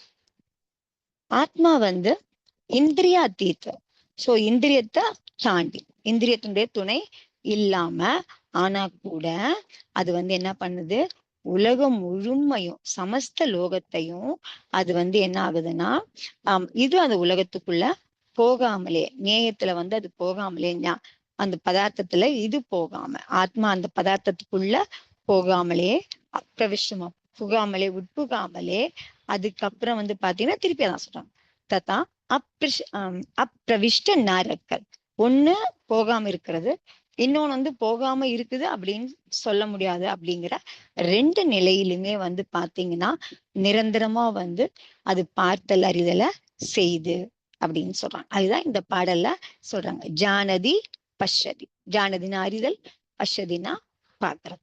நியத்தம் வந்து நிரந்தரமா உங்களுக்கு வந்து அந்த மாதிரி அது செய்து எந்த சேஷ ஜெகத் எல்லா உலகத்தையும் சமஸ்த லோகாலோகத்தை அது வந்து பாக்குது. எது ரெண்டு விதமா சொல்லும். ஞானம் வந்து நேயத்துக்குள்ள பிரவேசம் பண்ணாம ஒண்ணு, ஆத்ம நேயத்துக்குள்ள பிரவேசம் பண்ணல அப்படிங்கிறது ஒரு நிலை. இன்னொன்னு வந்து ஆத்மா வந்து அந்த இதுல வந்து நேயத்துல வந்து பிரவேசம் ஆகல அப்படிங்கிற மாதிரி அப்படின்னு சொல்ல முடியாது அப்படிங்கிற ஒரு நிலை. அதாவது பிரவேசிக்குது அப்படிங்கிற மாதிரி எடுத்துக்க, பாசிட்டிவ்லயும் சரி நெகட்டிவ்லும் சரி. அது எப்படி பாசிட்டிவா எடுத்துக்கிறது, எந்த நேரத்துல சொல்லணும். சோ பிரவேசம் பண்ண முடியாது அப்படிங்கிறது வந்து உங்களுக்கு நிச்சய நேரத்துல சொல்லப்பட்ட விஷயம். சோ இது வந்து விவகாரத்துல எப்படி அதை எடுத்துக்கலாம் அப்படிங்கறத சொல்றாங்க. சோ இங்க வந்து என்ன சொல்றாங்க அவங்க, நான் பவிட்டோ. சோ அது வந்து என்ன இருக்கு, பிரவிஷ்டம் ஆகாமலே, அது பிரவேசம் ஆகாமலே. அதுக்கப்புறம் என்ன சொல்றாங்க அப்படின்னு பாத்தீங்கன்னா நான் விட்டோ. சோ அந்த மாதிரியும் சொல்ல முடியாது, பிரவிஷ்டம் ஆகலனும் சொல்ல முடியாது. அப்படிங்கிறதையும் சொல்லலாம் அப்படின்னு சொல்றாங்க. ஸோ அதனால வந்து இதுல வந்து வரல அப்படின்னு சொல்ல முடியாது அப்படின்னு சொல்லலாம். ஸோ 2 விதம். பிரவேசம் பண்ணலன்னு ஒண்ணு, பிரவேசம் பண்ணல அப்படின்னு சொல்ல முடியாது அப்படிங்கிற மாதிரியும் சொல்லலாம் அப்படின்னு சொல்றாங்க. நானி நேசோ. ஸோ நேயத்துல வந்து ஞானி வந்து பிரவிஷ்டமாகல, அதே மாதிரி ஆஹ் அந்த மாதிரி சொல்ல முடியாது. பிரவேசம் பண்ணல அப்படின்னு சொல்ல முடியாது. சோ அப்ப என்ன அர்த்தம் அதுக்கு பாத்தீங்கன்னா, அது பிரவேசம் ஆகுற மாதிரி. சோ பிரவேசம் பண்ணுது அப்படிங்கிற மாதிரியும் எடுத்துக்கலாம். சோ அவங்க வந்து பிரவேசம் பண்றாங்கன்ற சப்தம் யூஸ் பண்ணல. என்ன சொல்றாங்க? பிரவேசம் பண்ணல அப்படின்னு சொல்லலாம். இன்னொரு பக்கம் என்ன சொல்லணும் அப்படின்னு சொன்னா, பிரவேசம் பண்ணல அப்படின்னு சொல்ல முடியாது அப்படிங்கறத அந்த சப்தத்தை தான் அவங்க வந்து உபயோகப்படுத்துறாங்க. சோ அதனால அவங்க சொல்றதை அப்படியே அதையே எடுத்துக்கணும். ஏன்னா நம்ம வேற மாதிரி சொன்னா அதுல வந்து உங்களுக்கு வேற வந்து அர்த்தத்துல வந்து எங்கேயாவது ஒரு இடத்துல உங்களுக்கு வந்து அதுல தவறு வர்றதுக்கு சான்ஸ் இருக்கும். அதனால ஆச்சாரியர் என்ன சொல்றாரோ அது அந்த மாதிரி அதை எடுத்துக்கலாம். சோ அதனால வந்து எப்படி வந்து பாத்தீங்கன்னா, கண்ணுல வந்து உருவம் வந்து ஆஹ் தெரிஞ்சுக்குது. அது வந்து கண்ணுல வந்து என்ன ஆகுது, வடிவம் வந்து பாத்தீங்கன்னா அதால அறிஞ்சிக்க முடியுது. அது ஏத்துக்க ரூபம் வந்து அது மானேஜாத்தே அது அறிஞ்சிக்குது அப்படிங்கறதுதான். சோ பகவான் வந்து பாத்தீங்கன்னா அவரு வந்து அப்கோர்ஸ் அவர் வந்து எப்படி இருக்காரு பகவானுங்க? பகவான் வந்து இந்திரியமே கிடையாது இல்லையா? அவர் அத்தீந்திரியனா ஆயிட்டாரு. அவர் அப்படி இந்திரியம் எல்லாம் இல்லாம இருக்காரு. இருந்தாலும் இந்த ஜகத்தை வந்து அவர் வந்து பாக்குறாரு, அறியறாரு, ரெண்டுமே செய்யறாரு. ஆனா இந்த உலகத்துல இருக்கிற நேயத்துல வந்து பாத்தீங்கன்னா பிரவேசமும் பண்ணல. யாரு? ஆத்மா, பகவான் ஆத்மா பிரவேசமும் பண்ணல. அப்படி அதே மாதிரி ஐசாபி நகி கக்ஸத்தை அந்த மாதிரியும் சொல்ல முடியாது. அதாவது பிரவேசம் பண்ணல அப்படின்னு சொல்ல முடியாது அப்படின்னு சொல்றாரு. சோ இதுல வந்து பாத்தீங்கன்னா 2 விஷயம் வந்து இங்க சொல்றாங்க. சோ என்ன 2 விஷயம் சொல்றாங்க? இது வரைக்கும் நம்ம பார்த்தோம் அப்படின்னு சொன்னா ஞானம் நேயத்துல வந்து பிரவேசம் பண்ணல. அதே மாதிரி நேயம் ஞானத்துல வந்து பிரவேசம் பண்ணல. அதானே சொன்னோம். சோ பொருள் அங்கேயே இருக்கு, பாக்குறவங்க அவங்க இடத்துலயே இருக்கிறாங்க, அந்த வடிவம் அதனுடைய ஞானத்துல விழுது, இது கிரகிச்சுக்குது. அதான் சோ இது அதுல போல, அது இதுல வரல. சோ இது வரைக்கும் இதான் பார்த்துட்டு இருந்தோம். சோ இப்ப இதுல வந்து அவர் என்ன சொல்றாரு? அப்படி சொல்லாமலும் இருக்கலாம், சொல்லவும் முடியாது, பிரவேசம் பண்ணலன்னு சொல்லவும் முடியாது அப்படின்னு ஒரு கருத்தை இங்க வைக்கிறாங்க. சோ இங்க வந்து பாத்துக்கும் போது உங்களுக்கு வந்து அது முன்னாடி சொன்ன விஷயம். இது வரைக்கும் ஞானம் இது நியாயம் நேயம் வந்து ஞானத்துக்கு வரல, ஞானம் வந்து நேயத்துல போல. அது ஞானமாவும் எடுத்துக்கலாம், இல்ல ஆத்மாவும் எடுத்துக்கலாம். சோ எதுவுமே அது ரெண்டுக்கும் ஒண்ணு மாறி மாறிலாம் வரல. சோ அப்ப அதுல வந்து பாத்தீங்கன்னா, ஆனா இங்க வந்து என்ன சொல்றாங்க அப்படின்னு சொன்னா, அது நிச்சயத்துல சொல்லப்பட்ட விஷயம். சோ நிச்சயத்துல எப்பவும் வந்து பாத்தீங்கன்னா ஞானம் வந்து நேயத்துல போகிறது இல்ல, அதே மாதிரி வந்து நேயம் வந்து ஞானத்துல வரதில்ல. ஆனா இப்ப சொல்றாங்க என்ன சொல்றாங்க அப்படின்னு சொன்னா, கதஞ்சித் ஒரு நோக்குல அது வந்து பிரவேசம் பண்ணாததா இருக்கு, அது ஒரு நோக்குல வந்து பிரவேசம் பண்ணலன்னு சொல்ல முடியாது அப்படிங்கறதும் ஒரு இதுல இருக்கு. சோ அந்த நேயம் வந்து ஞானத்துல வந்து போகுது. ஞானத்துக்குள்ள நேயம் வந்து என்ன ஆகுது, ஞானத்துல பிரவேசம் பண்ண முடியும். அதே மாதிரி ஞானமும் நேயத்துல அதுக்கான விஷயமா ஆக முடியும். ஞானத்துல நேயம் ஞானத்துக்கு அதுக்கான விஷயமா ஞானத்துல ஆக முடியும் அப்படின்னு. சோ இது என்ன மாதிரி, எப்படி இந்த மாதிரி ஆக முடியும் அப்படின்னு பார்த்தோம்னா, அதுக்கு ஆச்சாரியர் சொல்றாரு, எங்கேயுமே வந்து பாத்தீங்கன்னா அந்த உதாரணம் மூலியமாவே எங்கேயுமே கண்ணுதான் உதாரணத்துக்கு கொடுத்திருக்காரு. சோ அதுல எப்படி சொல்றாருன்னு பாத்தீங்கன்னா, அந்த கண்ணு மூலியமாவே முன்னாடிக்கும் கண்ணு உதாரணம் தான், இங்கேயும் அதே கண்ணு உதாரணம். சக்ஷி இந்திரியம் வந்து என்ன பண்ணுது அப்படின்னா உருவத்தை பாக்குது, அதுக்கப்புறம் அறியுது. சோ அதுல வந்து நமக்கு வந்து ஒண்ணு விஷயம் இல்லை, அறியுது அப்படின்னு தெரிஞ்சுக்கிறோம். ஆனா ஒரு ஒரு கதஞ்சித் பார்த்தோம் அப்படின்னு சொன்னோம், நாம வந்து சொல்ல முடியும். என்ன சொல்ல முடியும்? ஏதோ ஒண்ணு அங்க வந்து நடந்தது. முதல்ல என்ன சொன்னோம்? இது அங்க போல, அது அங்க வரல, ஆனாலும் தெரிஞ்சுக்கிச்சு அப்படின்னு சொன்னோம். சோ இங்க வந்து என்ன சொல்றோம் அப்படின்னு சொன்னா, கதஞ்சித் ஏதோ ஒண்ணு இடம் இதுவாயிருக்காங்க. ஏதோ ஒண்ணு சென்றிருக்கு, ஏதோ ஒண்ணு நடந்திருக்கு, ஏதோ ஒண்ணு ஏற்பட்டிருக்கு. அது இடத்த விட்டு நகரலன்னு நம்ம இது சொல்லணும் நிச்சயத்துல. ஆனாலும் ஏதோ ஒண்ணு இதுவாயிருக்கு, ஏதோ ஒண்ணு நடந்திருக்கு அப்படின்னு சொல்றாங்க. சோ அது வந்து பாத்தீங்கன்னா ஆஹ் ஏதோ ஒண்ணு நடந்திருக்கு சொல்லும்போது இது எப்படி எதுல சொல்ல முடியும் அப்படின்னு பார்த்தோம் அப்படின்னு சொன்னா அதை வந்து விவகார நயத்துலதான் அதை வந்து சொல்ல முடியும் அப்படின்னு சொல்றாங்க. சோ நிச்சயத்துல பார்த்தோம் அப்படின்னு சொன்னா ஞானத்துல நேயமோ, நேயத்துல ஞானமோ எப்பவும் வரதில்லை. அது அதனுடைய ஸ்தானத்துலதான் இருக்கு. ஆனாலும் விவகாரத்துல வந்து பாத்தீங்கன்னா ஞானத்துல வந்து நேயம் வருது, அதே மாதிரி நேயமும் கூட ஞானத்துக்குள்ள போயிடுது அப்படின்னு சொல்றாங்க. எதுல? விவகாரத்துல சொல்லும்போது. சோ எப்படி வந்து ஞானத்துல வந்து நேயத்துக்கான ஆக்காரம், ஏன்னா கண்ணால வந்து உங்களுக்கு வந்து பாக்குற முடியாது, உருவத்தை தான் பாக்குது. அப்ப ஞானத்துக்குள்ள என்ன போகுது? அந்த உருவம் வந்து அந்த பதார்த்தத்தோட உருவம் எதுக்குள்ள போகுது? ஞானத்துக்குள்ள போகுது.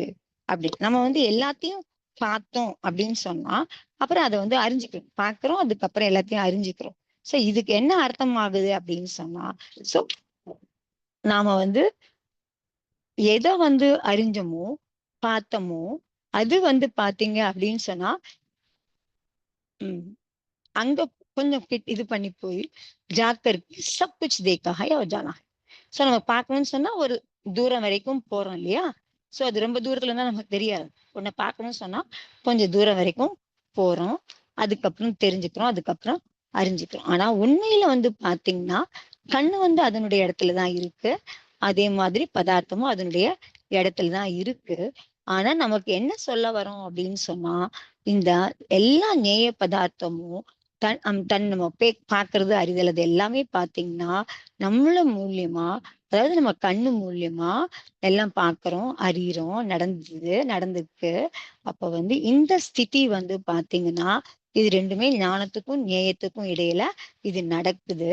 ஆச்சாரியர் என்ன சொல்றாரு அப்படின்னா அந்த ஞானத்துல நேயத்துக்கான ஆக்காரம் வருது, அப்பதான் அதால அறிய முடியுது, பார்க்க முடியுது, அறிய முடியுது அப்படின்னு சொல்றாரு. அதே மாதிரி ஞானம் வந்து அந்த நேயத்தோட ஆக்காரத்தை கிரகிச்சுக்குது அப்படின்னு சொல்றாங்க. சோ நேயம் வந்து பாத்தீங்கன்னா அந்த பொருளே வந்து உங்களுக்கு வந்து அந்த பதார்த்தம் வந்து வரல, ஆனா அந்த நேயத்துக்கான வடிவம், அந்த பதார்த்தத்துக்கான வடிவம் வந்துருச்சு, இதனுடைய கண்ணுக்கு வந்திருக்கு அப்படின்னு சொல்றாரு. சோ அந்த வடிவத்தை வந்து ஞானம் வந்து கிரகிச்சுக்கிச்சு. அப்போ உங்களுக்கு வந்து அது மூலியமா உங்களால வந்து நம்ம என்ன சொல்லலாம், நேயம் கூட. சோ அந்த நேயத்தோட வடிவம் நம்மளுடைய அந்த கண்ணுக்கான ஞானத்துல வந்து வந்துருச்சு அப்படிங்கிற போது நேயம் கூட வந்து உங்களுக்கு ஞானத்துல வந்துருச்சுன்னு அதை ஒரு விதத்துல சொல்ல முடியும் அப்படின்னு சொல்றார். ஆனா உண்மையில பார்த்தோம்னு சொன்னா, நிச்சயத்துல பார்த்தோம் அப்படின்னு சொன்னா சுபாவமாவே உங்களுக்கு வந்து பாத்தீங்கன்னா உங்களுக்கு வந்து எதுவுமே வந்து நேயம் வந்து ஞானத்துல பிரவேசம் பண்றது இல்ல, ஞானம் வந்து நேயத்துல பிரவேசம் பண்றது இல்ல. ஆனா விவகாரத்துல வந்து நாம வந்து ஒண்ணு மத்தது வந்து விஷயமா நம்மளால வந்து இது அதுல வந்துருச்சு, அது இதுல வந்துருச்சுன்னு நம்மள வந்து ஏத்தி சொல்ல முடியும் அப்படிங்கிறது. சோ உண்மையில நிச்சயத்துல ஞானம் நேயம் எதுவும் ஒண்ணுக்குள்ள ஒண்ணு போறது. ஆனா விவகாரத்துல சொல்லும்போது அந்த வஸ்து வரல அப்படின்னா கூட அந்த வஸ்துவோட வடிவம் இந்த ஞானத்துல வருது. அப்ப அந்த ஞானம் அந்த வஸ்துவை கிரகிச்சுது, அந்த உருவத்தை கிரகிச்சுக்குது அப்படின்னு சொல்லலாம் அப்படின்னு சொல்றாங்க. ஏன் வந்து இங்க வந்து கண்ணை வந்து உதாரணமா எடுத்துக்கிட்டாங்க அப்படிங்கிறத அடுத்து வந்து சொல்றாரு மகரர். நமக்கு வந்து என்ன இருக்கு? 5 இந்திரியம் இருக்கு இல்லையா? அது எல்லாமே சோ ஒரு ஒரு இந்திரியமும் ஒரு ஒரு விஷயத்துக்கான இதுவா இருக்கு அப்படிங்கிற.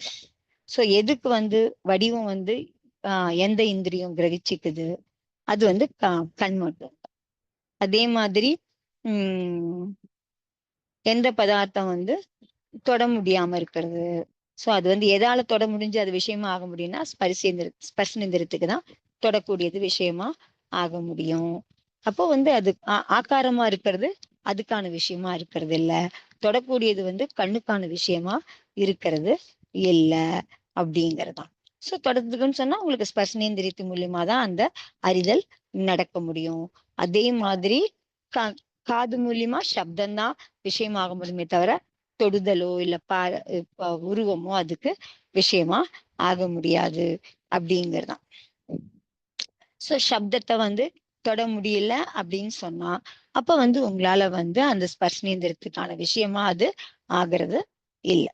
சோ அதனால வந்து உங்க காதுக்கு 2 காதுலயும் நீங்க வந்து கை வச்சுட்டு நீங்க வந்து நல்லா அழுத்தி புடிச்சுக்கிட்டீங்க அப்படின்னு சொன்னா அப்ப வந்து உங்களுக்கு என்ன ஆகும் அப்படின்னா கேட்கறதுல வந்து உங்களுக்கு வந்து கஷ்டம் இருக்கும், இல்ல கேட்க முடியாம ஆகுது அப்படிங்கறதுதான். சோ அதனால வந்து அந்த மாதிரியும் ஆக முடியும் அப்படிங்கறதுதான். சோ அதனால வந்து கொஞ்சம் கேட்கும், ஆனா முழுசா கேட்காது. காதுல அந்த மாதிரி மறைப்பு வந்ததுன்னா கேட்க முடியாம போகலாம். அந்த மாதிரியும் இருக்கு. சோ அதுல இருந்து நமக்கு என்ன தெரியுதுன்னா, காதை மறைச்சிட்டோம்னு சொன்னா சப்தம் கேட்கலன்னா அப்ப சப்தங்கிறது வந்து காதுக்கான விஷயமா இருக்கு அப்படின்னு சொல்லலாம், அப்படின்னு தெரிஞ்சுக்கலாம். அதனால தொட்டு வந்து உங்களுக்கு வந்து தொடுதல் மூலமா அறிதல் அப்படிங்கிறது காதுக்கான விஷயம் இல்ல அப்படிங்கறது தெரிஞ்சுக்கலாம். அந்த மாதிரி ஒன்னொன்னு ஒரு ஒரு இந்திரியத்துக்கும் அதுக்கான விஷயம் இருக்கு. மூக்குக்கு பாத்தீங்கன்னா அதால அந்த வாசனை மூலியமா தான் அது பண்ண முடியும். அந்த மாதிரி அதே மாதிரி அந்த நம்மளுடைய இதுல வந்து பாத்தீங்கன்னா நம்மளுடைய நாக்குல பாத்தீங்கன்னு சொன்னா அது மூலியமா அந்த ஸ்பரிசம் படும்பொழுது அந்த அது மூலியமாவா அதால வந்து தெரிஞ்சுக்க முடியுது, என்ன வாயில வைக்கிறோம், என்ன ஒரு டேஸ்ட் இருக்கு அப்படிங்கறதெல்லாம் அது மூலியமாவும் தெரிஞ்சுக்கிறோம். அதால வந்து சப்தத்தெல்லாம் அறிய முடியாது. அந்த மாதிரி எல்லாமும் இருக்கு அப்படிங்கிறத. சோ வாசனை வந்து உங்களுக்கு மூக்கு மூலியமா தான் பண்ண முடியும், அது தொட்டு உங்களால அறிய முடியாது அப்படிங்கலாம். சோ அதே மாதிரி ஒரு ஒரு இந்திரியத்துக்கு ஞானம் நேய பதார்த்தத்துக்கு வந்து பாத்தீங்கன்னா அது அதுக்கான வேலையை செய்யுது அப்படிங்கறதான். ஆனா இங்க வந்து ஒரு கண்ணை மட்டும் எடுத்துக்கிட்டு ஏன் பேசுறாங்க அப்படின்னு சொன்னா பாத்தீங்கன்னா அதாவது தொடாம, சோ அதனால வந்து அந்த பதார்த்தத்தோட சம்பர்க்கத்தை ஏற்படுத்திக்காம மத்த இந்திரியங்கள்லாம் பாத்தீங்கன்னா தொடர்பு வந்து தொடுதல் மூலம் அறியணும்னு சொன்னா அந்த பொருள் வந்து தொடர்புல வரணும், கிட்டக்க வரணும். அது தொடர்புல வந்தாதான் நீங்க ஸ்பர்சனேந்திரம் மூலியமா உங்களால வந்து இது பண்ணிக்க முடியும். ஆனா கண்ணுக்கு வந்து அந்த மாதிரி இல்ல. அது ரெண்டுத்துக்குமே ரெண்டு பக்கத்து பக்கத்துல வரல, ரெண்டுமே அது தொடர்புல வரல அப்படின்னா கூட அதால வந்து அறிய முடிஞ்சுக்குது. அப்படிங்கறதுனாலதான் இங்க வந்து உங்களுக்கு வந்து அந்த கண்ணு அப்படின்னு மட்டும் உதாரணத்துக்கு எடுத்துக்கிறாங்க அப்படின்னு சொல்லலாம். சோ அதனால வந்து சோ நீங்க வந்து உங்களால வந்து ரொம்ப தூரத்துக்கு அப்புறம் அதை பார்க்க முடியல அப்படின்னு சொன்னா சோ அப்ப உங்களுக்கு வந்து கண்ணுல வந்து பாத்தீங்கன்னா உங்களுக்கு என்ன ஆகும் அப்படின்னு சொன்னா தெரியாம போயிடுதுன்னா ரொம்ப தூரத்துல இருக்கும்போது அது விஷயமா ஆகாம போயிடுது அப்படின்னு. ஆனாலும் வந்து ஓரளவுக்கு அது தொடாமலே தொடர்புக்கு வராமலே கண்ணால வந்து தெரிஞ்சுக்க முடியுது அப்படிங்கிறதான். சோ அதனால இங்கேயும் வந்து பாத்தீங்கன்னா எவ்வளவு பெரிய ஞானம் இருக்கு, ஞானம் தெரிஞ்சுக்கலாம். ஒரு ஒரு இந்திரியத்துக்கும் அதெல்லாம் எவ்வளவு அறிய முடியுது அப்படின்லாம் இதெல்லாம் இந்திரியத்துக்கான ஒரு விசேஷமா உங்களுக்கு இருக்கு, அதனுடைய திறனா அது வந்து இருக்கு அப்படிங்கிறதான். சோ அதனால வந்து சக்ஷு இந்திரியத்துக்கு கூட பாத்தீங்கன்னா சுபாவமாவே அந்நிய இந்திரியம் மாதிரியே அதுவும் அறிதல் பண்ணுது. சோ அது வந்து தன்னுடைய கண்ணுக்குள்ள அந்த உருவத்தை பிரவேசம் செய்ய வச்சுக்குது அப்படிங்கறதான். அதனால ஒரு ஒரு பொருளும் ஆஹ் அந்த கண்ணுக்குள்ள டச் ஆகுதுன்னு சொல்லலாம், இல்ல அதுக்குள்ள பிரவேசம் பண்ண வச்சுக்கலாம். அப்போ வந்து உங்களுக்கு வந்து அதை பத்தி கண் தெரிஞ்சுக்குது அப்படின்னு சொல்லலாம். சோ அதனால வந்து அந்த மாதிரி தெரிஞ்சுக்கணும் அப்படிங்கறதான். ஓகே, அது கண்ணுக்கான விஷயமா இருக்கு. எப்படியா இருந்தாலும் அங்கேயும் நம்ம பொருள் தூரமா இருந்தது அப்படின்னா கூட அந்த உருவம் கண்ணுக்குள்ள அந்த பாயிண்ட்டுக்கு அந்த ஞானத்துக்கு வரும்பொழுதுதான் அது கண்ணால அது தெரிஞ்சுக்க முடியுது அப்படிங்கறதான். சோ அதனால வந்து பாக்குறது உங்களுக்கு ஞானத்தை இது பண்ணிக்கிறது கரெக்டா அது பண்ணிக்கும் அப்படின்னு சொல்லுவோம். அதனால ஞான சுபாவம் நேய சுபாவத்துக்கு சம்பந்தம் காரணமா தான் இந்த அறிதல் நடக்குது. ஒவ்வொரு இந்திரியத்திலும் அது நடக்குது அப்படின்னா கூட அதுல வந்து உங்களுக்கு கண்ணை வச்சு மட்டும் உதாரணமா இங்க வச்சிருக்காங்க அப்படின்னு சொல்லி. சோ இதனாலதான் ஆச்சாரியர் வந்து சொல்றாரு இந்த ஞான சக்திய புரிஞ்சுக்கோங்க அப்படின்னு சொல்றாரு அப்படிங்கிறாரு. ஒரு ஒரு வியக்தியும் இல்ல ஒவ்வொருத்தருக்குமே பாத்தீங்க அப்படின்னு சொன்னா எல்லாருமே வந்து நேயத்தை வந்து கிரகிச்சுக்கிறதுக்கு நம்ம வந்து எப்பவும் ஏதாவது செஞ்சுட்டே தான் இருக்கோம். ஏதாவது ஒண்ணு கிரகிச்சுக்கிறதுக்கு எதெல்லாம் நமக்கு தெரியுதோ, கண்ணு மட்டும் இல்ல, எல்லா இந்திரிய மூலியமாவும் ஏதாவது ஒரு அறிதல் பக்கறதுக்கு அந்த நேயத்தை பிடிச்சுக்கிறதுக்கு பண்றோம் அப்படிங்கறதுதான். சோ அதனால ஆனா ஞானத்தை வந்து என்ன இருக்கு, ஞானத்தை இது பண்றதோ பிடிக்கிறதோ இல்ல ஞானத்தை வந்து புரிஞ்சுக்கிறதுக்கோ நம்ம வந்து அதை உபயோகப்படுத்துறது இல்லை. புறப்பொருள் எது வேணா நம்ம வந்து நம்மளுடைய ஞானத்துக்குள்ள வர்றதுக்கு நம்ம பிடிக்கிறதுக்கான நேய பதார்த்தத்தை பிடிக்கிறதுக்கு முயற்சி பண்றோமே தவிர நம்மளுடைய ஞானத்தை பிடிச்சிக்கிறதுக்கோ இல்ல அதை புரிஞ்சுக்கிறதுக்கோ நம்ம வந்து முயற்சி பண்றது இல்ல அப்படிங்கறதுதான். சோ நமக்கு வந்து நம்மகிட்ட இவ்வளோ சக்தி இருக்கு அப்படிங்கிறது வந்து நமக்கு நம்பிக்கை வந்தது அப்படின்னா, என்ன மாதிரி எவ்வளவு சக்தி இருக்கு நமக்கு, எல்லாம் சாரைக்கு சாரை எல்லா நேய பதார்த்தமும் நமக்குள்ள வர முடியும். அந்த சக்தி மேல தியானம் பண்ணோம் அப்படின்னு சொன்னா, அது மேல கவனம் கொடுக்கப்பட்டதுன்னு சொன்னா, அதுல ஈடுபட்டோம்னு சொன்னோம். எதுல? அந்த சக்தி மேல, அது மேல நம்மளுடைய கவனம், அது மேல தியானம் பண்ணி அதுக்கு மேல நம்ம இது இருந்தது, இது தெரிஞ்சுக்க அந்த சக்தியை அடையணும் அப்படிங்கிறதுக்கு நம்ம முயற்சி பண்ணோம் அப்படின்னு சொன்னா, அப்ப அந்த சக்தி வந்து பிரகடனமாயிடும். அது மூலியமா என்ன ஆகும்? எல்லா நேய பதார்த்தமும் தானே வந்து தெரிய ஆரம்பிச்சிரும் அப்படிங்கறதுதான். சோ ரித்திதாரி முனியில கூட வந்து பாத்தீங்கன்னா, முனி மகாராஜா கூட வந்து பாத்தீங்கன்னா, கேவல ஞான சுபாவுக்கா ஆலம்பன் லேக்கர் ரித்திதாரி முனில கூட கேவல ஞான சுபாவத்தை ஆதாரமா வச்சுக்கிட்டு அவங்க வந்து தன்னுடைய ஞான சக்திய அந்த அளவுக்கு அவங்களால வந்து அதிகமாக்கிக்க முடியும். எந்த அளவுக்கு அப்படின்னு பாத்தீங்கன்னா, ரொம்ப தூரமா இருக்க விஷயத்த இதெல்லாம் படிக்கிறோம்ல, இவ்வளவு தூரம் அவங்க பார்த்தாங்க, இவ்வளவு தூரத்துல அதை வந்து கேட்டாங்க, அந்த மாதிரி சக்தியை வந்து அவங்க வந்து விருத்தி பண்ணிக்க முடியும். ஸ்பஷ்னத்துவம் ஆகட்டும், கிரானத்துவம், அதாவது வாசனையா அறிதல், அதே மாதிரி எல்லாமே உங்களுக்கு வந்து ரித்தி மூலியமா அவங்களுக்கு வந்து சம்பன்னம் ஆக முடியும், அவங்களுக்கு கிடைக்க முடியும் அப்படிங்கறதான். சோ அதனால வந்து அவங்களுடைய கிரானேந்திரியம் வந்து விஷயத்தை எது இருக்காலும் அந்த கிரான ரித்தி மூலியமா ரொம்ப தூரமா இருக்கிற அந்த வாசனைய அவங்களால கிரகிச்சுக்க முடியும். சோ அதையும் அவங்களால அறிய முடியும். சோ அதனால வந்து அந்த சுகந்தம், அந்த வாசனை அவங்களுக்கு பக்கத்துல இல்லை, அது எங்கேயோ இருக்கு, இருந்தாலும் அவங்க ரித்தி மூலியமா அந்த வாசனைய ஸ்மெல் பண்ண முடியும். அது என்ன ஸ்மெல் அப்படிங்கிறதையும் அறிஞ்சிக்க முடியும். அப்படிங்கிறது ஆயிரக்கணக்கான யோஜனை தூரத்துக்கு அப்பா தூரத்துல கூட அந்த பொருள் இருந்தது அப்படின்னு சொன்னா அதனுடைய சுவைய அவங்களால சொல்ல முடியும். அதாவது அவங்களுடைய நாக்குல அந்த பொருள் இல்ல, இருந்தாலும் 1000 யோஜனைக்கு அப்பால அந்த பொருள் இருந்தது அப்படின்னா கூட அது சுவை எப்படி இருக்கும் அப்படிங்கிறத ரித்திதாரி முனியால சொல்ல முடியும் அப்படிங்கலாம். சோ அவ்வளவு சக்தி அவங்களுக்கு வந்து ஏற்பட முடியும் அப்படிங்கலாம். சோ அந்த மாதிரி சக்தி ஏற்படுறத என்னன்னு சொல்றோம் அப்படின்னு பார்த்தோம்னா, அது வந்து மதி ஞானத்துக்கான ரித்தி அப்படின்னு சொல்றோம். சோ இந்த ரித்திகள் மூலியமா இந்த மாதிரி ஞானத்தினுடைய உத்கிருஷ்டத்தை, அதாவது இந்திரிய ஞானம் உங்களுக்கு அது எல்லாமே, அது இந்திரிய அதித்த ஞானம் இல்ல, அத்தீத் ஞானம் இல்ல, அத்தீந்திரிய ஞானம் இல்ல, இது வந்து இந்திரியத்துக்கு அந்தந்த இந்திரியத்துக்கான உத்கிருஷ்ட ஞானம் மதிஞானம் அப்படிங்கறதுனால அதை வந்து அவங்களால அந்த உத்கிருஷ்டத்தை அடைய முடியும் அப்படிங்கலாம். சோ அது அந்த அளவுக்கு ஞான சுபாவத்தை வந்து அவங்களால பிரகடனம் பண்ண முடியும். சோ எது எது பண்றதுனால அவங்க சொன்னாங்க, இது எல்லாமே அவங்க வந்து கேவல ஞானத்தை ஆதாரமா வச்சு அதை தியானம் பண்ணும் பொழுது, அதுல ஞானத்துக்கான விருத்திக்கான அந்த அபியாசம் பண்ணும் பொழுது அவங்களால இவ்வளோ உத்கிருஷ்ட இதுவும் அவங்களால அடைய முடியும் அப்படிங்கிறோம். உங்களுக்கு வந்து நம்பிக்கை ஏற்படுதோ இல்ல நம்பிக்கை ஏற்படலையோ, ஆனா இது வந்து கண்டிப்பா நடக்கக்கூடியது அப்படிங்கலாம். ஏன்னா ரித்திலாம் வந்து பாத்தீங்கன்னா வெளிப்படையா தெரிகிற விஷயம் இல்லை.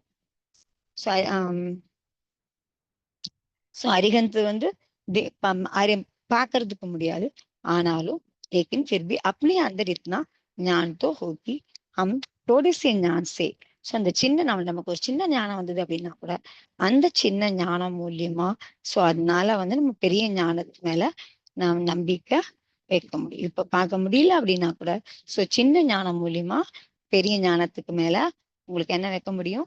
நம்பிக்கை வைக்க முடியும் அப்படிங்கிறது.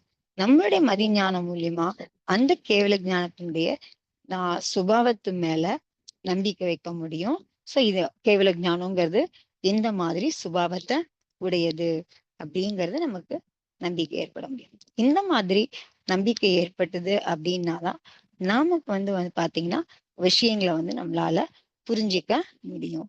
அப்படின்னா இந்த விஷயங்களை நம்மளால புரிஞ்சுக்க முடியும். ஞானம்னா எப்படி இருக்கு, கேவல ஞானம் எப்படி இருக்கு, பகவான் எப்படி தெரிஞ்சுக்கிறாரு, அதெல்லாம் நம்மளால வந்து முதல்ல நம்பிக்கை வச்சிங்க அப்படின்னாதான் அதுக்கப்புறம் அது நம்மளால புரிஞ்சுக்க முடியும். பகவான் என்ன பண்றாரு அப்படிங்கறதுலாம் எப்படி அவர் வந்து இந்திரியமே இல்லாம எப்படி பூரா உலகத்தையும் அறியறாரு அப்படிங்கிற விஷயத்தெல்லாமும் நம்மளால தெரிஞ்சுக்க முடியும் அப்படிங்கிறதான். ஸோ அதனால ஞான சக்திய அறிஞ்சுக்கணும் அப்படிங்கிறது.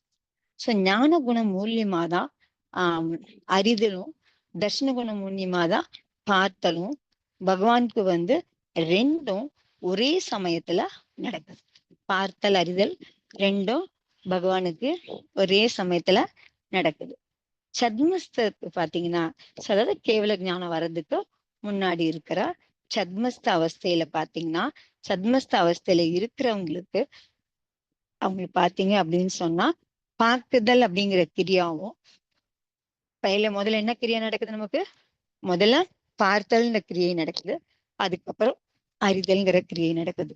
ஆனா நமக்கு வந்து பார்த்தோம்னு சொன்னா அது வந்து அவ்வளவு சீக்கிரமா நடக்கிறதுனால நமக்கு பார்த்தலும் அறிதலும் நமக்கு ரெண்டு ஒன்னா நடக்கிற மாதிரி நமக்கு தோணும். அந்த டைம் கேப் நமக்கு தெரியறது இல்லை. ஆனா நமக்கு நடக்கும்போது அதுல டைம் கேப் இருக்கு நமக்கு. ஸோ பார்க்கறதுக்கும் அறியறதுக்குமா நடுவுல டைம் கேப் இருக்கும். பகவானுக்கு வந்து பாத்தீங்கன்னா ரெண்டும் சைமல்டேனியஸா அவங்க வந்து பார்த்தல் அறிதல் ரெண்டும் நடக்குது அப்படிங்கிறதா.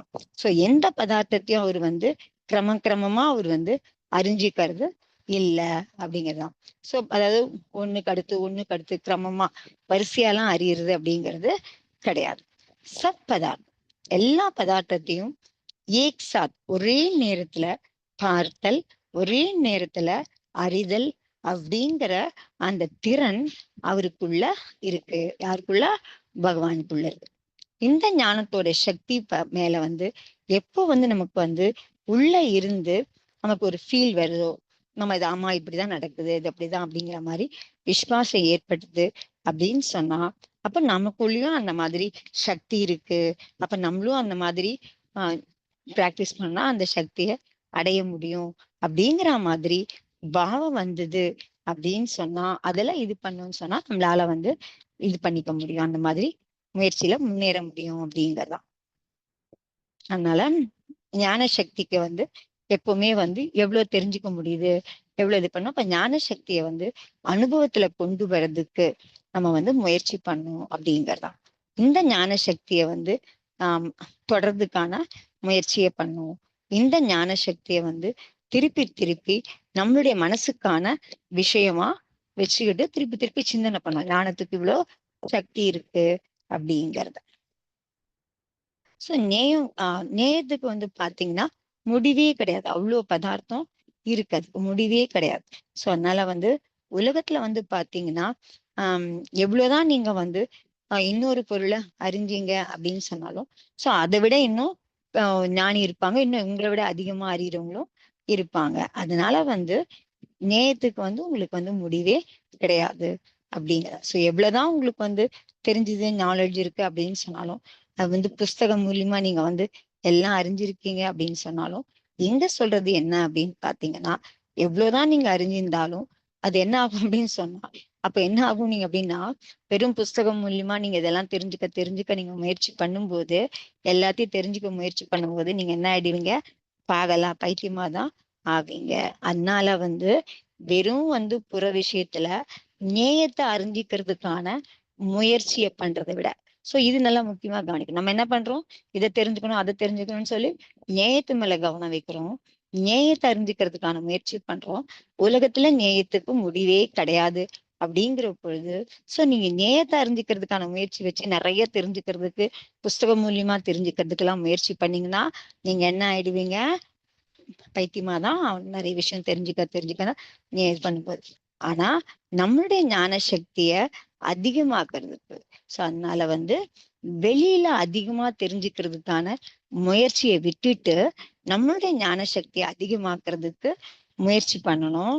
அப்போ யார் தன்னை தன்னை அறியறதுக்கு பண்றாங்களோ அந்த ஞானம் தான் பாத்தீங்க அப்படின்னு சொன்னா உங்களுக்கு எல்லா உலகத்துல இருக்க அந்த ஞானம் உலகத்துல இருக்கிற எல்லா பொருளையும் அதால அறிய முடியும் அப்படிங்கிறது. அதனால உங்களுக்குள்ள அந்த சக்திய வரணும் அப்படிங்கிறதுக்கான அபியாசம் பண்ணுங்க, பாவனை பண்ணுங்க. பாகற்கான விஷயம் புற விஷயங்கள் தானாவே தெரிஞ்சுக்கலாம். நீங்க இன்னைக்கு உட்காந்து பல புஸ்தகம் பல இதுல உட்காந்துட்டு பெரிய புற விஷயங்களை நிறைய தெரிஞ்சுக்கிறதுக்கான முயற்சிய பண்ண வேண்டாம் அப்படிங்கறதும். ஓகேவா? ஆமா, இன்னும் இருக்கு. அதை நாளைக்கு பார்க்கலாம், நாளைக்கு கிளாஸ்ல பார்க்கலாம். புரிஞ்சது, நல்லா புரிஞ்சது, நல்லா டீடைல்டா சொல்லிட்டாரு, புரிஞ்சது எல்லாம். ஆமா, அதனால நம்ம நிறைய தெரிஞ்சுக்கணும்னு புற விஷயங்களா வெளியில போகாம நம்ம ஆன்மா கிட்ட அவ்வளோ எல்லா சக்தி இருக்கு. நம்ம ஞான சக்தி.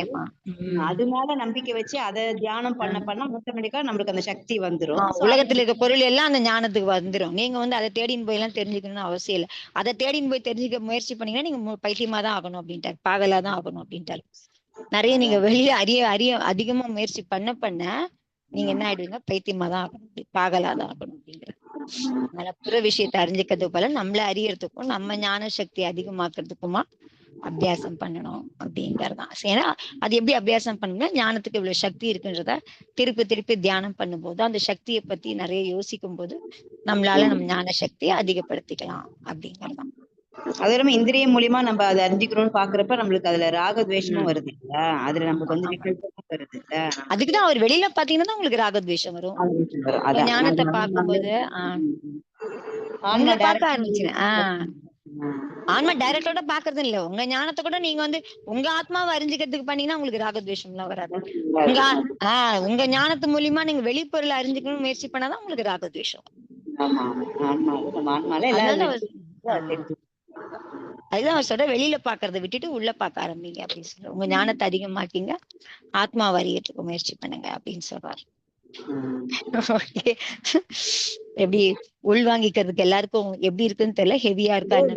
இன்னும் ஒரு பாயிண்ட் சொன்னாங்கல்ல, அதாவது இந்த பொருள் அதுல உள்ள போகலன்றது போகல, ஆனாலும் சொல்ல முடியாது அப்படின்னு சொல்றது இப்போ அதுலதான் விவகாரத்துல சொல்லும் பொழுது பாத்தீங்கன்னா அந்த உருவம் என்னுடைய கண்ணுல அந்த லென்ஸ்ல அந்த உருவம் விழறதுனால்தான் என்னால அந்த உருவத்தை தெரிஞ்சுக்க முடியாது. அந்த கண் பாயிண்ட்ல அந்த உருவம் விழ முடியும். நியாயத்துக்கான அந்த சக்தி இருக்கு நம்ம கிட்ட. இப்ப அந்த சக்தி டைரக்டா பாக்க சக்தி இல்லாதனால இந்திரிய மூலியமா தான் நம்ம எல்லாத்தையும் அறிஞ்சிக்கிறதுனால பாக்குறோம். அப்படின்னா கூட ஒரு விதத்துல அதை விவகாரத்துல சொல்லும் பொழுது நீங்க அந்த பொருள் இங்க வரல அப்படின்னா கூட அந்த பொருளோட வடிவம் உங்க கண்களுக்குள்ள அது ஞானத்துல விழுது உங்களுக்கு. அப்பதான் உங்களுக்கு அது கண்ணால அந்த பொருள் வஸ்துவை அறிய முடியும் அப்படிங்கறது. அந்த வஸ்து வரல, கண்ணு போல அப்படின்னா கூட அந்த வடிவம் அந்த கண்ணுல விழணும். அந்த ஞானத்துல அது அந்த ஞானத்துல அந்த வடிவம் விழணும். அப்பதான் உங்களுக்கு அந்த பாயிண்ட்ல விழுந்தது அப்படின்னாதான் உங்களால அந்த கண்ணால பார்க்க முடியும். சோ அப்ப அதுக்கு ஏதோ ஒண்ணு அங்க நடக்குது இல்லையா. உங்களுக்கு அந்த பொருள் வரல அப்படின்னா கூட ஏதோ ஒண்ணு உங்களுக்குள்ள வருது உங்களுக்கு. சோ ஞானம் அங்க போகுது, அது மாதிரி அந்த உருவம் உங்களுக்குள்ள வருது அப்படிங்கறது விவகாரத்துல சொல்லும் போது அந்த மாதிரி சொல்லலாம். அப்படி இந்திரியம் யூஸ் பண்றப்பதான் அந்த கான்செப்ட் நம்ம சாதாரணமா இருக்கப்ப விவகாரத்துல விஷயத்துல எதுவுமே கிடையாது. நீங்க அதுல கூட சொல்ல, நீங்க ஏன்னு சொன்னீங்கன்னா உங்க பகவானுக்கு கூட அந்த ஞானம் அந்த பொருள் மேல போல, பொருள் அந்த ஞானத்து மேல வரல அப்படின்னா கூட பகவானுடைய ஞானத்துல எல்லா பதார்த்தமும் உங்களுக்கு விழுது தானாவே. அதுல எல்லா பதார்த்தமும் தெரியுது உங்களுக்கு அப்படின்னு சொல்லும்போது அந்த பதார்த்தத்துக்கான ஏதோ ஒரு விஷயம், அது ஸ்பர்ச விஷயமாகட்டும் இல்ல உருவ விஷயமாகட்டும், எதால எந்த விஷயமா அது பண்ண முடியுமோ அது பூரா உங்களுக்கு அந்த ஞானத்துல விழுது உங்களுக்கு. அப்போ அந்த ஞானம் அறிதல் கிரம முறை வரிசையா இல்லாம அட் அ டைம்ல அவரால் எல்லாம் அறிய முடியுது அப்படின்னு. சோ விவகாரத்துல சொல்லும் போது அந்த மாதிரி நம்ம சொல்றோம் இல்லையா, அவரு பாக்குறாரு அறியணும். உண்மையிலே பார்த்தா அவர் பாக்குற அறிதெல்லாம் அவர் செய்யறதே கிடையாது நிச்சயத்துல. அவர் இன்னும் அவர் பாட்டு அவருடைய ஆத்மாவிலதான் அவர் மூழ்கி இருக்க போறாரு. பட் ஆனா விவகாரத்துல நம்ம சொல்றோம் பகவானுடைய ஞானத்துல எல்லாம் விழுது, எல்லாம் தெரியுது, 3 உலகமும் அதனுடைய எல்லா பரியாயமும் எல்லாம் அதுல தெரியுதுன்னு சொன்னா அவர் உட்காந்து பாத்துட்டு இருக்காரு. ஆனா அவர் அது எல்லாத்தையும் இதெல்லாம் தெரியுதுன்னு சொல்லிட்டு. சோ அது கூட விவகாரத்துல சொல்றதுதான். அது கூட அந்த மாதிரி அங்க மூழ்கிறது மட்டும்தான் இருக்கு. ஆத்மாவுல மூழ்கிறது மட்டும்தான் அங்க நடக்குது. அது ஆத்மால மூழ்கிறதுங்கிறது நீங்க ஞானத்துல மூழ்குதுன்னு சொன்னாலும் சரி, இல்ல ஆத்மா அனுபவத்தை பண்ணதுன்னு சொன்னாலும் சரி, வாட் எவர் இட் இஸ், அதுதான் அது. சோ அதுக்கு பார்த்தல் அறிதல் நடக்குது அப்படின்னு. சோ பார்த்தல் அறிதல்ங்கிற போது அதுக்கு ஒரு இயல்பு இருக்கு, சுபாவம் இருக்கு ஞானத்துக்கு அப்படிங்கிற பொழுது. சோ அதுல அந்த ஞானத்துல எல்லாம் விழுது. அதனால பார்த்தல் அறிதல பண்ண முடியுது. அது அங்க உபயோகத்தை செலுத்துறது இல்லை அப்படின்லாம் சொல்றோம். அதெல்லாம் விவகாரத்துல நமக்கு புரியறதுக்கு சொல்லப்பட்ட விஷயம். அங்க ஆத்மா அனுபவம் தான் அங்க நிச்சயத்துல பாத்தீங்கன்னா அந்த ஆத்மா அனுபவத்துலதான் இருக்கும் அப்படிங்கறதும். ஞான அனுபவத்துல இருக்குன்னு சொல்லலாம், இல்ல ஆத்மா அனுபவத்துல இருக்குன்னு எது வேணா சொல்லலாம். நீங்க அந்த மாதிரி விவகாரத்துல சொல்லும் போது இத மாதிரிலாம் அது கூட நமக்கு எப்படி இருக்கும் அப்படிங்கிறதுக்கு நமக்கு ஒரு இது அறிவு கிடையாது இல்லையா. அது யார் கேவல ஞானியை அடையிறாங்களோ அவங்களுக்குதான் அந்த அனுபவம் வர முடியுமே தவிர, அவர் என்ன பாக்குறாரு, அவருக்கு என்ன தெரியும் அப்படிங்கறத நம்மளுடைய இந்திரிய ஞானத்தை வச்சுட்டு நம்மளால அதை சொல்லவே முடியாது. அதுதான் இன்னைக்கு நீங்கசாக கூட சொன்னார். நம்மளுடைய ஞானத்தை வச்சுட்டு அவர் என்ன பாக்குறாரு, அவர் எப்படி பாக்குறாருன்னு எப்படி நம்மளால சொல்ல முடியும்? நம்மளும் கேவல ஞானி ஆனாதான் நம்மளால என்ன பார்க்க முடியுதுன்றதை நமக்கு தெரிஞ்சுக்க முடியும். அப்படிங்கறத நமக்கு என்ன அனுபவம் ஏற்படுது, அனுபவத்துல தான் தெரிஞ்சுக்க முடியுமே தவிர. சோ இது எல்லாமே உங்களுக்கு எல்லாமே வெளியில இருந்து ஒரு விவகாரத்துல சொல்லப்படுற விஷயம். அதான். ஓகே. Thanks aunty. புரியுது. நாளைக்கு பார்க்கலாம் ஆண்டி. நாளைக்கு பார்க்கலாம்ப்பா. ஓகே. எல்லாருக்கும் சமய தர்ஷன். சமய தர்ஷன். ஜெய் ஜினேந்திரா. என் பண்ணுப்பா.